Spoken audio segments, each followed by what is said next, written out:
his PR team is fucking winning here, and if it only costs them $15 million to distract everybody, they'll do it all day. Who's distracting? It just feels like a shot at BIP 110. It feels like it could be. It's shifted the PR. It's shifted the narrative off Saylor. No one's talking about. Stretch is sitting at $86 right now. I haven't seen that in my feed at all. You know, talking it's funny. So hard about getting it's back funny. there.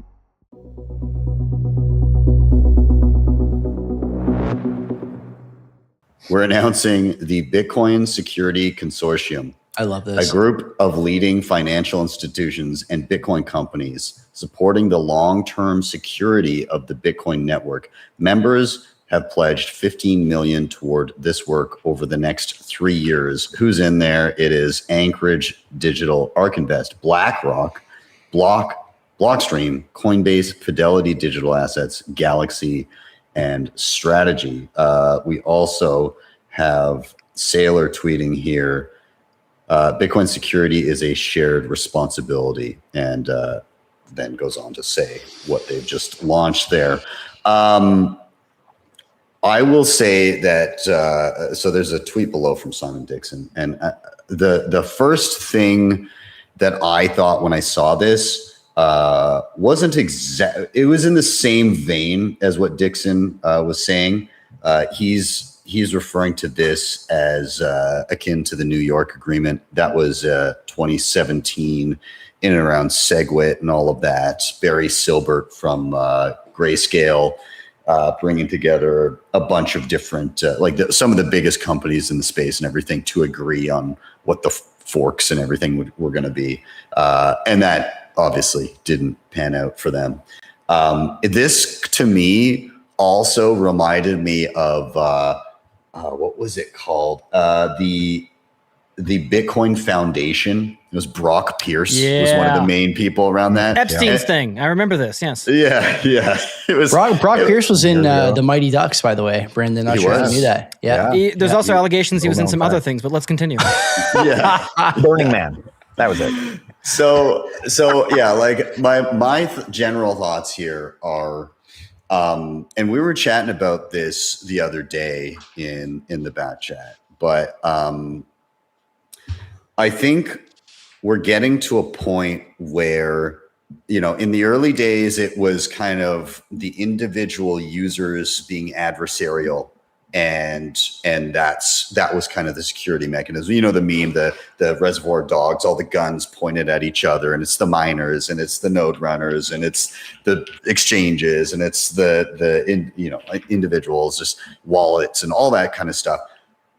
I think what we're now starting to see, and this is where people are kind of like, I think this is the push to want to be as much of a part of it as those days. I think it's gotten to the point where we now have adversarial nation states. We definitely have that in mining, right? Like the thing that is keeping mining decentralized.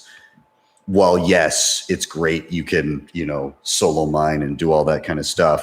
Really, the big thing is that hash is distributed globally. And so you've got people mining in China and Russia and the US and like all these states that do not agree. And that for me is the game theory playing out on a much higher level than when we first entered into the space. I think we need to see that in the development space as well. And so you see things like this, and I haven't been a big fan of Saylor's lean towards, we need digital credit and Bitcoin as the base layer of that, and so that we can make it money. I hate that narrative. I think it's crap. So when I see him raising money, and alongside BlackRock, I'm like, what kind of influence are they going to? It's only 15 million, Ben. Wow, well, that's how true. is that a raise? Little. How is that a raise? Yeah. We just gave Lynn Alden shit for 40 2 days ago. This guy's raising 15 with BlackRock on the table.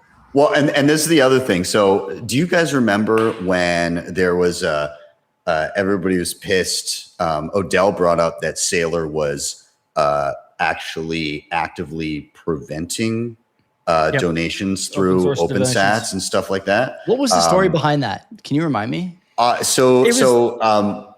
There was some, I can't remember the specific instance, but it was a long-running issue because Odell kept calling out Saylor for you're getting all this financial capital coming in. Bitcoin is propping you up. You're not propping Bitcoin up, and you don't do anything for open source development or for the Bitcoin devs, right?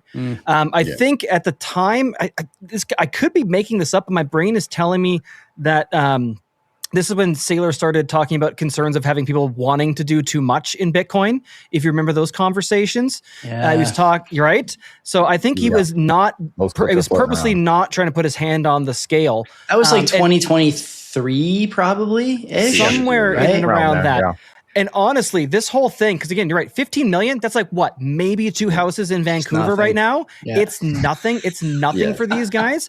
This, honest to me, feels like a shot at the BIP 110 side. It just feels like a shot at BIP 110. It feels like it could be. It's shifted the PR. It's shifted the narrative off Saylor. No one's talking about him screwing over MSTR or common stock, which he continued to do again. No one's talking about him changing all the calculations. No one's talking about him centralizing Bitcoin or if he's going to nuke the price and stuff. Timing. His PR team is fucking winning here, and if it only costs them 15 million to distract everybody, they'll do it all day. Who's distracted? Is there a single podcast, a single person talking favorably about this? Because they're not talking negatively anymore. They're not talking like we still There's no way. There's no way. Everyone is saying the same thing. I see on Twitter people are afraid of this, whether it's like Predator, all caps, us. God they're more talking. They're more talking about like the upcoming chain split, right? That's where the focus is. Yes, I see a fair amount of people talking this consortium thing, though. I feel like there's a lot of people going against it. Correct, but they're not talking about MSTR. They're not talking about them selling Bitcoin. They're not talking about the common stock price. Okay, I can't even. I gotta look it up. I don't even know what stretches out right now. 2 weeks ago, I couldn't get off like giving them a hard time. I can't tell you what stretches. I got to look it up. They've successfully pivoted away from like, don't look at the company. Here's this other thing over here you can look at. Yep. Yeah. And just for comparison too. So OpenSats, they've given about 300. Back in January, they had done 371 different grants. About 32 million worth of Bitcoin donated to 371 developers in 40 countries. Funny enough, just on the BIP 110 side, New City of London, according to the chat. Stoop, these comments are great. I love you guys. I just needed to say, like, back then, everybody was framing Saylor's do you remember when we talked about this on the show? The greatest risk to Bitcoin is ambitious opportunists. Advocating protocol changes. And everybody was like, oh, he's talking about core. And then he does the 110 reasons that BIP 110 is a bad idea. Claude did that for him, by the way. Of course. Yeah. He clearly. Do you think he sat down and wrote out? I don't think the guy with a giant sailboat and a giant bottle behind him. I don't think you gave that much thought to it. Yeah, exactly. I got to pull this up just to hammer that point home. Sorry for interrupting you, Ben. I'm just always so excited. I forgot how much I hate Stretch. Stretch is sitting at $86 right now. I haven't seen that in my feed at all. You know, talking it's funny. So hard about getting back there. You used to be able to say to the MSTR and STRC guys they were drinking the Kool-Aid, but now they've been diluted so bad it's just piss water. You can't even taste the flavor anymore. It just looks like urine, and you're still fucking chugging it. Just get off the boat, man. It's over for you. It's over for you. I will say another thing too is, you know, like for a year, everyone has been, just with the spam stuff and the spam wars and all this stuff. And it's funny. It just goes like human nature of like, we love scarcity. We're like the deadline is coming up and however many blocks, however many weeks from now. And like, no one talks about it for like a year. I mean, just very few people. And all of a sudden it's just the entire timeline, it's like just in like 1 week, it just completely flipped, which is just goes to show human nature. It's like, when it's like, absolutely, when the ship's finally on fire, then yes, we will actually talk about it finally. It is listing. Should we jump off? Should we jump off? Should we, what are we doing? Which I absolutely love. Going back to this consortium thing, again, we don't know the intention. I mean, that's a great point, Nathan. I haven't thought of like that. Just the PR and just jumping like that would make a ton of sense. The thing I find interesting is like the Mike Novogratz clip. I don't know if you guys saw that this week where he's like saying Bitcoin's just trust, it's really just like we got to trust each other on it, blah, blah, blah. That's why it has value. So I find it ironic that, again, Galaxy is in there as one of the people of like, hey, we're going to trust this guy. And he thinks Bitcoin's just trust, whatever, the Terra Luna for people that haven't, don't know Mike Novogratz. So just a lot of interesting interesting characters in there, but to me, it just kind of goes to like, what kind of people are you bringing together? But we don't know the intention, and you can't do anything about it right this second. Like, what is someone going to do about it? So people getting all their panties in a bunch about it. It doesn't make any sense right this moment. You watch these things vigilantly, like we all do about these things over time. And then again, if people are going to soft fork or hard fork their way out of things or into things or whatever, then it is what it is. And if there's enough support, then that's what happens. And this is how the network is reached, right? That's how consensus is reached. Exactly. And there's a lot of bips and people don't know either. Go to GitHub. I mean, there's a lot of things that people propose and like, hey, let's do this. And it never gets a light of day, and there's a lot of, so that's the thing too. Like, the BIP 110 thing, there's seemingly a lot of people that support it compared to other BIPs or things that never see the light of the day. So that's how the network works. And it is good for the contention's good. It smokes people out. You see who's in the trenches. You see what people's incentives are. So all these things are good. And these are not the first time, nor the last time these things will happen either. And I think it's a great learning lesson because it's been 10 years, since the last real huge massive war inside of Bitcoin. So it's good because it brings people to the table. And we've talked about this many times in the back chat or on the show of necessity is the mother of all invention. So that's why I started with hey, there's a couple weeks to go, and all of a sudden people are cramming for the test tomorrow, and that's what happens. That's how humans work. I love the word contention, by the way. Great description of what's going on right now. It's about time. Yeah, it is.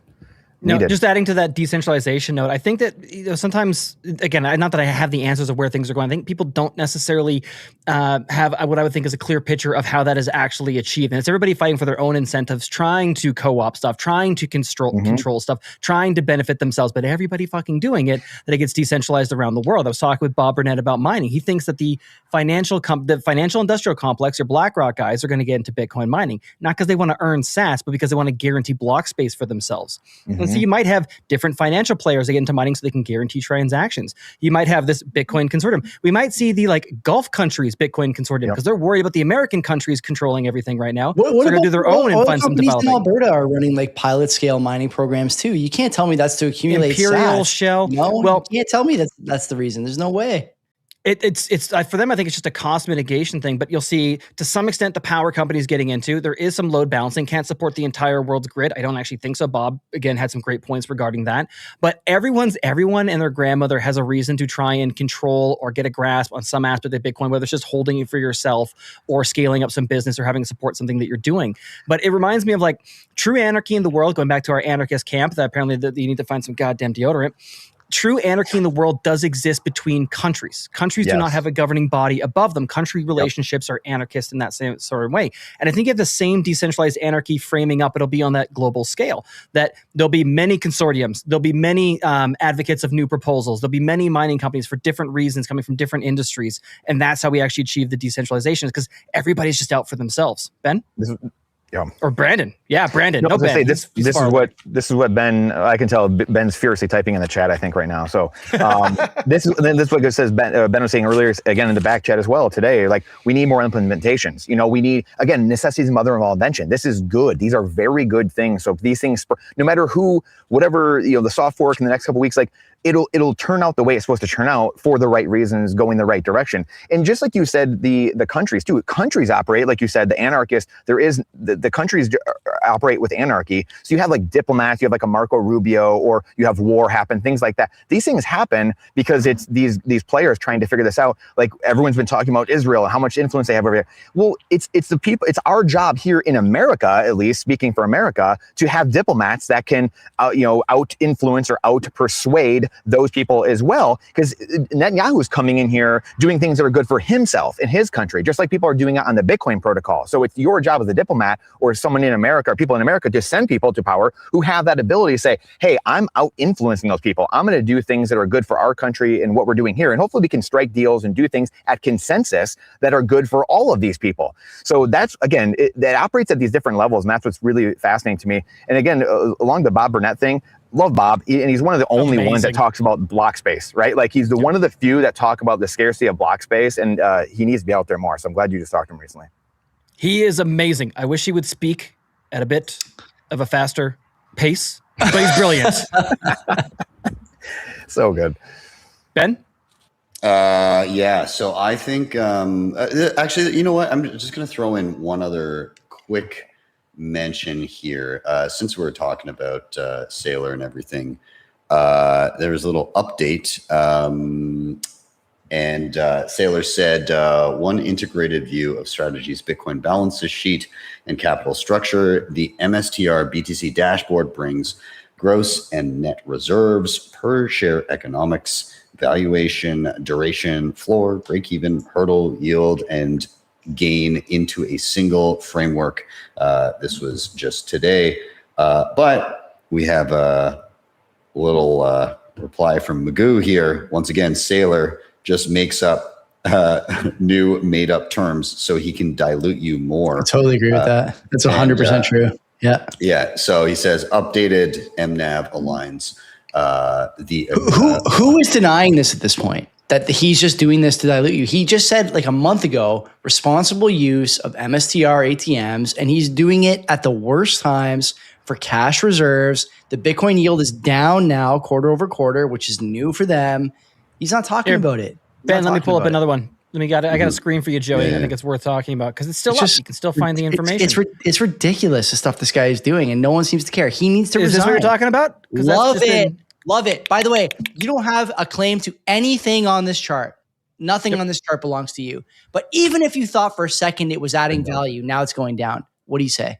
How do you justify being invested in this? Someone in the chat said that at some point the vibe around MSTR won't matter, but right now it does. That is 100% true. The problem is that the vibes can remain retarded longer than you can remain solvent. And he's going to run into this problem. He's been a net seller, yield is down, vibes are down. He's got to resign.